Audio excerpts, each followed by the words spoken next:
அனைவருக்கும் வணக்கம். இன்னைக்கான வீடியோ பதிவில் பார்க்க போகிற ரொம்ப முக்கியமான ஒரு பயனுள்ள தகவல் என்ன அப்படின்னு பார்த்தீங்கன்னா, திருச்செந்தூர் முருகன் கோவிலில் பார்க்கும் பொழுது அடுக்கடுக்காக நிகழக்கூடிய பல திடீர் அதிசயங்களை பற்றி நாம் பல விஷயங்கள் கேள்விப்பட்டிருப்போங்க.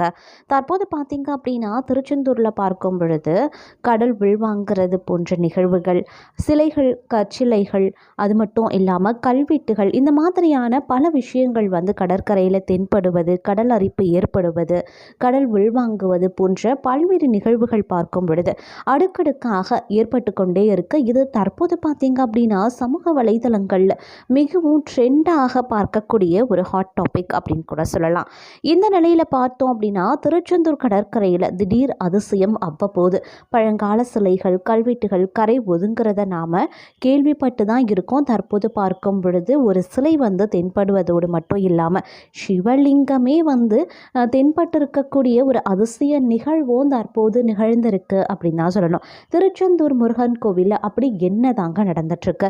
தற்போது அந்த கோவிலில் நிலவரம் என்னவாக இருக்கிறது? அங்கு அடுக்கடுக்காக நிகழக்கூடிய அதிசயத்திற்கும் ஆச்சரியத்திற்கும் என்ன மாதிரியான பின்னணி இருக்கிறது? பக்தர்கள் இதை எந்த மாதிரியாக எடுத்துக்கிறாங்க? அவர்களுக்கு ஒரு விதத்தில் இது பரவசத்தையும் ஆர்வத்தையும் ஏற்படுத்தினாலும் மற்றொரு புறம் பார்க்கும் பொழுது ஒரு பரபரப்பையும் அதிர்ச்சியையும் ஏற்படுத்தி தான் வந்துட்டுருக்கு அப்படின்னு சொல்லலாம். இது குறித்த முழுமையான தகவலை தான் நாம் இன்னைக்கு வீடியோவில் தெரிஞ்சுக்க போகிறோம். இந்த பதிவு உங்களுக்கு மிக பயனுள்ள விகிதத்தில் இருக்கும். ஸோ வீடியோவை ஸ்கிப் பண்ணாமல் கடைசி வரைக்கும் பாருங்கள். வீடியோக்குள்ளே போகிறதுக்கு முன்னாடி இது வரைக்கும் நீங்கள் நம்ம சேனலை சப்ஸ்கிரைப் பண்ணல அப்படின்னா உடனே சப்ஸ்கிரைப் பண்ணிக்கோங்க. அப்படியே பக்கத்தில் இருக்கக்கூடிய நோட்டிஃபிகேஷனுக்கான பெல் பட்டனையும் ப்ரெஸ் பண்ணிக்கோங்க. சரி நேயர்களே, வாங்க வீடியோக்குள்ளே போகலாம். திருச்செந்தூர் கடற்கரையில் திடீர் அதிசயங்கள் அவ்வப்போது நடந்து கொண்டு தாங்க இருக்குது. அது மட்டும் இல்லாமல் பழங்கால சிலைகள், கல்வெட்டுகள் கரை ஒதுங்கிறது அப்படின்னு நாம் பல விஷயங்களை அடுக்கடுக்காக கேள்விப்பட்டு கொண்டு தான் இருந்துகிட்ருக்கோம். இது திருச்செந்தூர் கடற்கரை அப்படின்னு பார்த்தீங்கன்னா ரொம்ப சிறப்பு. ஏன் அப்படின்னா அப்படின்னு கேட்டால் முருகப்பெருமானுடைய அறுபடை வீடுகளில் இல்லாத ஒரு தனி சிறப்பு தாங்க இந்த கோவிலில் இருக்கு. இந்த திருச்செந்தூர், அதாவது குஞ்சு இருக்கும் இடமெல்லாம் குமரன் இருப்பான் அப்படின்னு சொல்லுக்கு ஏற்றார் போல அறுபடை வீடுகளில் கடற்கரையில் அமைந்த ஒரு திருத்தலம் தான் இந்த திருச்செந்தூர் முருகன் கோவில். இந்த கோவில் இரண்டாம் படை வீடான இந்த திருச்செந்தூர் சுப்பிரமணியர் கோவிலில் முக்கியமான ஒரு வழிபாடு அப்படின்னு பார்த்தீங்கன்னா கடற்கரை அப்படின்னு சொல்லலாம். எவ்வளவு பிரச்சனை இருந்தாலும் இந்த கடற்கரையில் கால் நனைச்சி குளித்து முடிச்சுட்டு அண்ணா சுப்பிரமணியரை வழிபட்டு வந்தோம் அப்படின்னா அனைத்து பிரச்சனைகளும் தீருங்க அப்படின்னு சொல்லுவாங்க. அப்படிப்பட்ட இந்த கடற்கரையை தற்போது அடிக்கடி உள் வாங்குறதும் மண்ணரிப்பு ஏற்படுறதும் அப்படின்னு நிறைய நடந்து கொண்டே இருக்கு. இதில் குறிப்பாக அமாவாசை அப்படி இல்லைன்னா பௌர்ணமி நாட்களில் இந்த கடற்கரை உள்வாங்கக்கூடிய நிகழ்வு எப்பொழுதுமே நடைபெற்று கொண்டிருக்குங்க. அதே போல் சூரனை சம்ஹாரம் செய்த கந்தசஷ்டி விழாவின் போது இந்த கந்தசஷ்டி அன்று கடற்கரையானது தானாகவே உள்வாங்கக்கூடியதை நம்மால் பார்க்க முடியும். அந்த வகையில் இந்த திருச்செந்தூர் கடற்கரை அப்படின்னு பார்க்கும்போது பௌர்ணமி நாட்களில் சாதாரணமாக பக்தர்கள் இரவு முழுவதும் தங்கி இருந்து வழிபாடு செய்து கொண்டு போவதை நம்மால் பார்க்க முடியும். அப்படி திருச்செந்தூரில் கடற்கரை அப்படின்னு சொன்னாலே அது மிகப்பெரிய ஒரு அதிசயமாகவே பார்க்கப்படுது. அந்த கடற்கரையில் எப்போதுமே வைரலாகக்கூடிய தகவல்கள் இருந்து கொண்டே தாங்க இருக்கும். சுமார் 200 அடி அளவிற்கு கூட கடல் உள்வாங்கக்கூடிய நிகழ்வு நம்மளால் பார்க்க முடியுது. அப்படி சமீபத்தில் பார்த்தீங்க அப்படின்னா நந்தி சிலை, ஒரு ருத்ராட்சம் கையில் அணிந்த முனிவருடைய சிலை, ஒரு சிங்கம் அல்லது யாழி போன்ற உருவம், சிவலிங்கம் போன்ற ஒரு உருவம், அது மட்டும் இல்லாமல் சுமார் 4 அடி அளவில் ஒரு கல்வெட்டு அப்படின்னு அங்கு கடற்கரையில் கரை ஒதுங்கக்கூடியதை நம்மால் பார்க்க முடியுது. அந்த வகையில் இவை எல்லாம் திடீரென கடல்ல இருந்து வெளியில் வரக்கூடிய காரணம் என்ன? எதனால் இப்படி சிலைகள் வெளியில் வருது?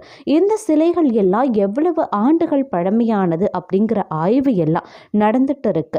இதில் சுமார் 200 ஆண்டுகளுக்கும் பழமையானது அப்படின்னு நிறைய சிலைகள் வெளியில் வந்திருக்குங்க, பார்க்க முடிகிறது. அந்த வகையில் திருச்செந்தூர் கடற்கரை அப்படின்னு பார்க்கும்போது தற்போது இது போன்ற சிலைகள் வெளிவருவது ரொம்பவே வைரலாக போயிட்டுருக்கு. இதனால ஆய்வுகளும் நடந்து கொண்டிருக்கு அப்படின்னு கூட சொல்லலாம். இனிமே இந்த கடற்கரையில் கடலின் உடைய அளவானது அதிகமாகவும் கரை அடித்து கொண்டே இருக்கிறது அப்படிங்கிறது ஒரு அச்சத்தை ஏற்படுத்தியிருக்கிறதாகவும் சொல்கிறாங்க.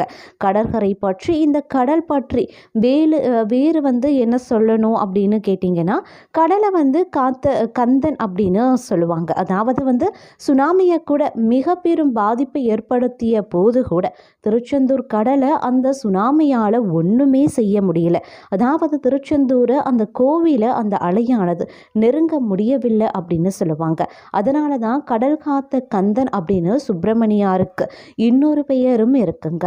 அப்படிப்பட்ட பெயரும் சிறப்பை கொண்ட இந்த திருச்செந்தூர் பற்றி நாம் இன்னைக்கு நிறைய தகவல்களை பார்க்க போகிறோம். இது போன்ற இன்னும் தகவல்கள் பார்த்தீங்க அப்படின்னா நிறைய விஷயங்கள் வெளிவந்து கொண்டு தான் இருக்கிறது அப்படின்னு சொல்லலாம்.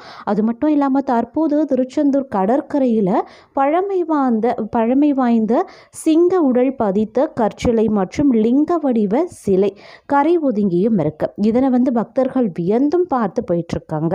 திருச்செந்தூர் கடற்கரையில் கடல் அரிப்பு ஏற்பட்டு வர்றதுனால பழமை வாய்ந்த கற்சிலைகள் கரை ஒதுங்குதுங்க. அந்த வகையில் தற்போது சிங்க உடல் பதித்த கற்சிலையும் லிங்க வடிவிலான கற்சிலைகள் கரை ஒதுங்கியிருக்கு. இதனை பக்தர்கள் வியப்பாக பார்த்து போயிட்டுருக்காங்க. முருகனினுடைய அறுபடை வீடுகளில் 2ஆம் படை வீடாக விளங்குகிறது திருச்செந்தூர் முருகன் கோவில். இந்த கோயிலுக்கு நாள்தோறும் ஏராளமான பக்தர்கள் வருகை தருவது வழக்கம். குறிப்பாக திருவிழா அப்படி இல்லைனா விடுமுறை நாட்களில் பல்வேறு பகுதிகளில் இருந்த ஏராளமான பக்தர்கள் வருகை புரிவது வழக்கங்க. இவ்வாறு கோயிலுக்கு வருகை தரக்கூடிய பக்தர்கள் கோவிலுக்கு முன்பு இருக்கக்கூடிய கடற்கரையில் புனித நீராடி சுவாமி தரிசனம் செய்யறதையும் வழக்கமாக வச்சிருக்காங்க. ஆனால் கடந்த சில மாதங்களாகவே கோயில் முன் கடற்கரையில் கடலின் சீற்றம் அதிகரித்து காணப்படுது. இதனால கடற்கரையில் சுமார் 50 அடிக்கு கடல் அரிப்பும் ஏற்பட்டிருக்கு. இதன் விளைவாக கோயில் முன்பிருக்கக்கூடிய படிக்கட்டு வழியாக கடலுக்குள் இறங்க முடியாத நிலையும் ஏற்பட்டிருக்கு. இதனால பக்தர்களினுடைய பாதுகாப்பு கருதி கடல் அரிப்பு ஏற்பட்டிருக்கக்கூடிய இடத்துல கோவில் நிர்வாகத்தின் சார்பாக தடுப்பு வேலிகள் அமைக்கப்பட்டு பாதுகாப்பு பணிகள் மேற்கொள்ளப்பட்டும் வந்துட்டுருக்கு. இந்த நிலையில கடல் அரிப்பு ஏற்பட்ட இடத்துல பல ஆண்டுகள் பழமையான கல் ஒன்று கரை ஒதுங்கியிருக்கு. அதன் உடல் பார்ப்பதற்கு சிங்கத்தின் உடல் போன்றும் முகம் வேறு ஒரு உருவத்தின் வடிவிலையும் அமைஞ்சிருக்கு. அதே போல இந்த கல் அருகே மற்றொரு கற்சிலையும் கரை ஒதுங்கியிருக்கு. அதனை பார்ப்பதற்கு பாதம் போன்று இருந்திருக்கு. ஆனா அதனை கவிழ்த்து பார்த்தபோது சிவலிங்கம் போன்று காட்சியளிச்சிருக்கு. இதனை கடற்கரையில நீராடிய பக்தர்கள் வியப்பாக பார்த்தும் போகிறாங்க. அது மட்டும் இல்லாமல் சிங்கத்தின் உடல் போன்றும் முகம் வேறு ஒரு உருவத்தின் வடிவிலையும் அமைஞ்சிருக்கக்கூடிய சிலைகள் மிகவும் பழமையான கோவில்களில் இருக்கும். சிங்க உடலும் அதில் யாழியின் முகமும் பொறிக்கப்பட்டிருக்கும். யாழி அப்படிங்கிறது தமிழ் கோவில்களில் காணப்படக்கூடிய ஒரு தொன்ம உயிரின சிற்பமாகும். இவை பொதுவாக தமிழ் கோயில்களின் தூண்களில் காணப்படுது. இது சிங்கம் மற்றும் யானையை விட மிகவும் வலிமையானது அப்படின்னு நம்பப்படுது. முற்காலத்தில் ஏதோ கோவில்களில் இந்த கல் சிற்பங்கள் முகப்புகளில் இருந்திருக்கு. திருச்செந்தூர் கோயில் சீரமைப்பு பணியின் போது இந்த கல் அகற்றப்பட்டு கடற்கரை பகுதியில் மூழ்கி இருக்கும். தற்போது கடல் சீற்றத்தின் காரணமாக கடல் அரிப்பு ஏற்பட்டு வர்றதுனால கீழே புதஞ்சு கிடக்கக்கூடிய இந்த கல் வெளியில் தெரிஞ்சிருக்கலாம் அப்படின்னு சொல்கிறாங்க. திருச்செந்தூர் கடற்கரையில் கடல் அரிப்பு ஏற்பட்டு வர்றதுனால தொடர்ந்து ஏராளமான கற்சிலைகள் வெளியே தெரியுது. இதை பக்தர்கள் வியப்பாக பார்த்து போயிட்டு இருக்காங்க.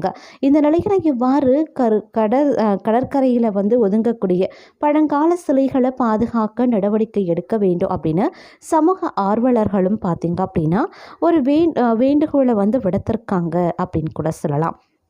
அது மட்டும் இல்லாமல் முருகனினுடைய அறுபடை வீடுகளில் 2ஆம் படை வீடாக விளங்கும் திருச்செந்தூர் முருகன் கோவிலில் நாள்தோறும் பார்த்திங்க அப்படின்னா ஏராளமான பக்தர்கள் செல்வது அப்படிங்கிறது ஒரு சிறப்புக்குரிய விஷயமாக பார்க்கப்பட்டாலும் இந்த நிலையில் கடல் அரிப்பு ஏற்பட்ட இந்த பகுதியில் சுமார் 200 ஆண்டுகள் பழமையான கல் ஒன்று கரை ஒதுங்கி இருப்பதும் அந்த கல் பார்ப்பதற்கு சிங்கத்தின் உடல் போலும் ஆனால் அதன் முகம் வேறு ஒரு உருவத்தின் வடிவிலையும் அமைஞ்சிருக்கிறதும் இதனை பார்த்தவங்க அதிர்ச்சி அடைய மிகவும் பழமையான கோவில்களில் இருக்கக்கூடிய கல்களில் இதுபோல் சிங்க உடலும் அதில் யாழியின் முகமும் பொறிக்கப்படுவது வழக்கமான ஒன்று அப்படின்னே தெரிய வந்திருக்கு. இது குறித்து பார்த்தீங்க அப்படின்னா பல்வேறு விஷயங்கள் அவ்வப்போது வெளிவந்து கொண்டே தான் இருக்கிறது அப்படின்னு கூட சொல்லலாம். தொடர்ந்து இது போல ஏராளமான கற்சிலைகள் திருச்செந்தூர் கடற்கரையில் வெளியில் தெரிகிறதுனால இதை காணக்கூடிய பக்தர்கள் மெய் சிலிர்த்து நிற்கிறாங்க. மேலும் இது போன்ற பழங்கால பொக்கிஷங்களை பாதுகாக்க நடவடிக்கை எடுக்க வேண்டும் அப்படின்னு சமூக ஆர்வலர்களும் வேண்டுகோளும் விடுத்திருக்கிறாங்க அப்படின்னு கூட சொல்லலாங்க.